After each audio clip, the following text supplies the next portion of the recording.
नमस्कार। मैं जनवक्ता श्रीओम गौतम। वक्फ बिल को लेकर सुप्रीम कोर्ट में 3 दिन से सुनवाई चल रही है और इन 3 दिनों में पहले दिन जो विपक्षी दलों की तरफ से या फिर कहें कि वक्फ बोर्ड का जो बिल था उसका विरोध करने वाले वकीलों की तरफ से दलीलें दी गई थी।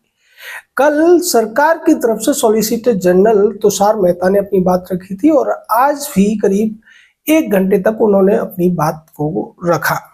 उसके बाद में स्टेट गवर्नमेंट्स की तरफ से 2 सीनियर वकीलों राजीव द्विवेदी और रंजीत कुमार ने अपनी बात रखी है। राजीव द्विवेदी ने राजस्थान सरकार की तरफ से और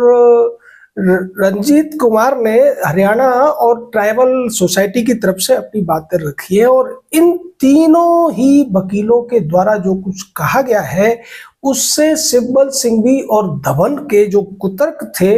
वो पूरी तरीके से तार तार हो गए हैं। सबसे बड़ा मुद्दा जो इन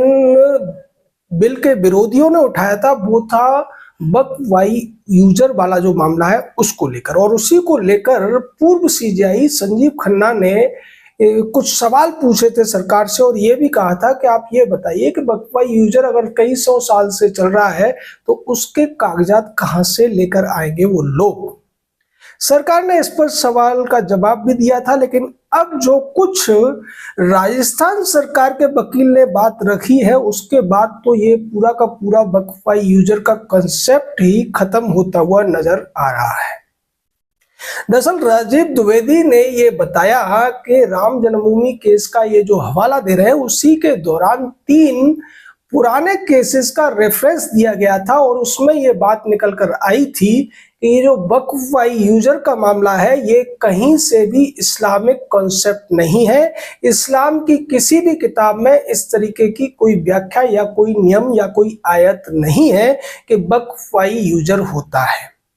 उन्होंने यह भी बताया कि इस्लाम में तो केवल वाकिफ यानी कि जिस व्यक्ति की संपत्ति है वही केवल वक्फ कर सकता है, किसी दूसरे की संपत्ति को या कब्जाई हुई संपत्ति को वक्फ नहीं किया जा सकता है। और ये इस्लामिक प्रिंसिपल न होकर प्रिस्क्रिप्शन का प्रिंसिपल है या फिर एडवर्स पोजेशन का मामला है, जिसको 3 पुराने केसेस में प्रीवी काउंसिल के जमाने से मान्यता दे दी गई और बाद में 1954 का जो वक्फ एक्ट था उसमें इनको शामिल कर दिया गया।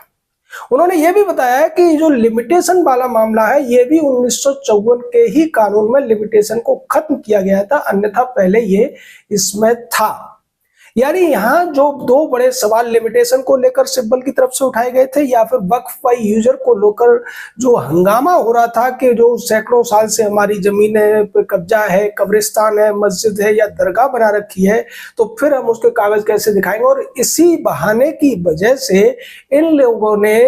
तमाम सरकारी जमीनों पर कब्जे कर लिए थे, कहीं कब्रिस्तान के नाम पर, कहीं मस्जिद बनाकर, कहीं मदरसा बनाकर, और उनको वक्फ की संपत्ति घोषित कर दिया था और आज तक उनका रजिस्ट्रेशन नहीं हुआ। तो अब ये कह रहे हैं कि बिना रजिस्ट्रेशन के भी वो हमारी संपत्तियां हैं।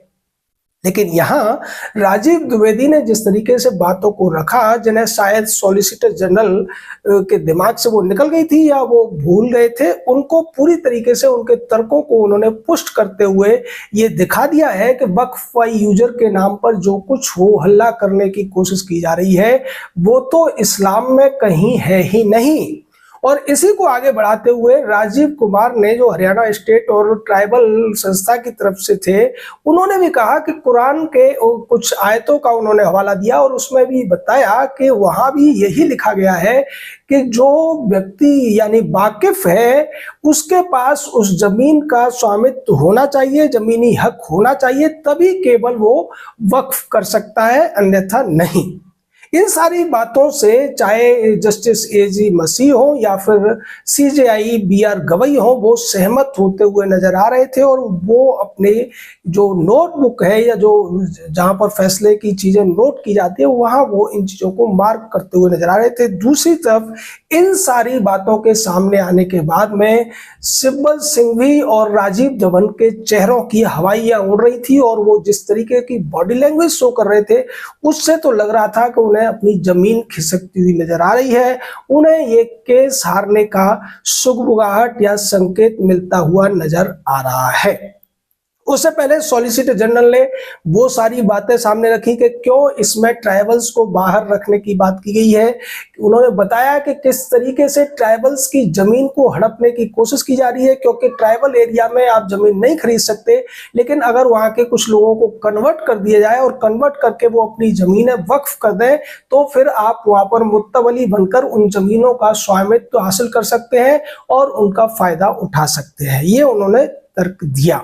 और इसी के साथ उन्होंने बताया कि इसी वजह से हमने 5 साल वाला जो 5 साल के लिए प्रोफेसिंग मुस्लिम होने की बात जो रखी है वो इसीलिए है कि किसी व्यक्ति को दबाव में लेकर अगर उसको कन्वर्ट करके उसकी जमीनें हड़पने का खेल किया जाता है तो वो इसमें आसानी से नहीं हो सकेगा। साथ ही साथ उन्होंने ये तर्क दिया कि चूंकि सरिया एक्ट में भी ये है कि अगर कोई व्यक्ति सरिया एक्ट का फायदा लेना चाहता है, 4 शादियों के मामले में, तलाक के मामले में या इसी तरीके के अन्य किसी मामले में जो छूट मुस्लिमों को मिली हुई है, उसके लिए उस व्यक्ति का निश्चित तौर पर मुस्लिम होना जरूरी है। तो यहां पर हमने केवल उसकी 5 साल लिमिट रखी है, जबकि सरिया एक्ट वाले मामले में तो ये और ज्यादा लंबी लिमिट की बात की गई है। ये वो तर्क है जिनके आधार पर जो कुतर्क पेश किए गए थे सिंघवी, सिब्बल और राजीव धवन के द्वारा, वो तार तार होते हुए नजर आ रहे हैं। अब ये पूरा केस शीशे की तरह साफ हो गया है।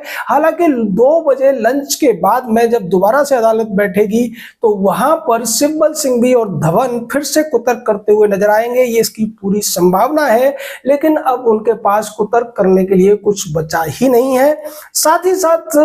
हरियाणा स्टेट की तरफ से बोलते हुए राजीव कुमार ने और दूसरे वकीलों ने यह बात भी रखी कि जब 2 स्टेट्स के लिए अलग अलग कानून बनाने की छूट है तो फिर जो स्टेट के द्वारा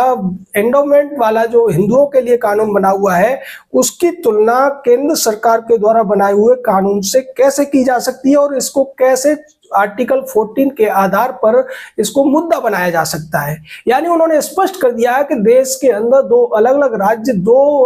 एक ही मुद्दे के ऊपर 2 अलग अलग कानून बनाने के लिए स्वतंत्र है और उनको दूसरे स्टेट के कानून को मानने के लिए बाध्य नहीं किया जा सकता है। लेकिन केंद्र अगर कोई कानून बनाता है और वो कानून अगर किसी राज्य के बनाए हुए कानून से उसका टकराव है या उससे सहमति नहीं है, तब भी केंद्र का बनाया हुआ कानून प्रिवेल करेगा। और यही बात स्टेट की तरफ से जो वकील आए हैं उन्होंने उठाई है।